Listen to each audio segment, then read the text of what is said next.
Bonjour à toutes et à tous et merci de nous rejoindre sur RTI 1. Pour commencer, la coopération entre la Côte d'Ivoire et l'Angola. Le président de la République, Alassane Ouattara, a accordé hier une audience à Antonio Tate, le ministre angolais des Relations extérieures. C'était au palais présidentiel dans la commune du Plateau. Le ministre angolais des Relations extérieures était porteur d'un message du président angolais João Lourenço. Plus de détails dans le journal de 13h. Toujours en Côte d'Ivoire, ouverture hier dans la commune de Cocody des travaux du 10e colloque international du Forum des inspections générales d'État d'Afrique et institutions assimilées. Les participants ont échangé sur les questions liées à la promotion et aux principes de bonne gouvernance. À noter également plusieurs panels, cérémonie d'ouverture en présence du vice-président de la République, Tiemoko Méliette Koné. Au chapitre santé, cet atelier organisé le 15 mars dernier dans la commune de Cocody par la Société ivoirienne d'hématologie, d'immunologie, d'oncologie et de transfusion sanguine. Les travaux et échanges ont porté sur la lutte contre la drépanocytose. Le point dans ce reportage de Générosa Quadio et Didier Nguessan. La drépanocytose touche environ 18 000 personnes en Côte d'Ivoire. Cette maladie chronique est héréditaire et ne peut être guérie que lorsqu'il y a une détection et une prise en charge précoce. La Société ivoirienne d'hématologie, d'immunologie, d'oncologie et de transfusion sanguine sensibilise les participants à cet atelier.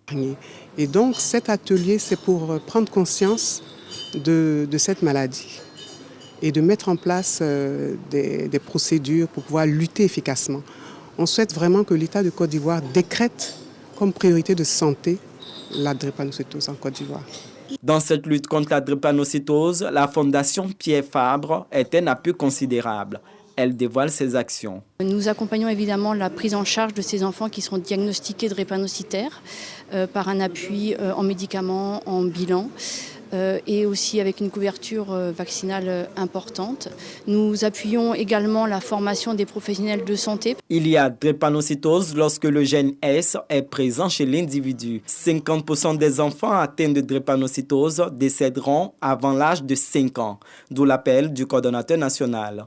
Ceux qui en sont affectés en souffrent et ils en souffrent terriblement physiquement et les familles en souffrent financièrement. Et donc, il s'agit de mettre en place, avec l'appui des partenaires, un nouveau plan d'action pour pouvoir lutter contre cette maladie-là. Première maladie génétique au monde, la drépanocytose entraîne une déformation du globule rouge. Selon la Fondation Pierre Fabre, 10 à 40% de la population en Afrique subsaharienne est porteuse de cette maladie. En image, l'actualité hors de chez nous. Une enquête ouverte en Centrafrique. En effet, 9 ressortissants chinois ont été tués le 19 mars dernier sur un site minier en proie à une guerre civile.